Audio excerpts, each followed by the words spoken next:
Hello guys, আসসালামু আলাইকুম। আশা করি আপনারা সবাই ভালো আছেন। ফলো লাইক দিয়ে সবাই আমার পাশেই থাকবেন ইনশাআল্লাহ।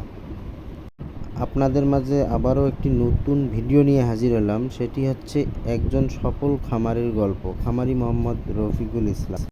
এই ব্যক্তিটি একটি গরু থেকে তিলে তিলে সে আটটি গরুতে রূপান্তরিত করেছে এবং ইতিপূর্বে ৬০ থেকে ৭০ লক্ষ টাকার গরু বিক্রি করেছে এবং তার গরু এখন ৬টি গাভী দুধ দিচ্ছে।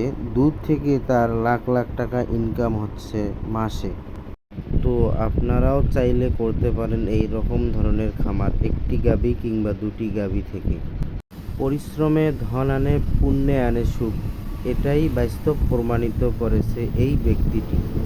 ভিডিওগুলো ভালো লাগলে লাইক কমেন্ট শেয়ার দিয়ে পাশেই থাকবেন। ধন্যবাদ সবাইকে।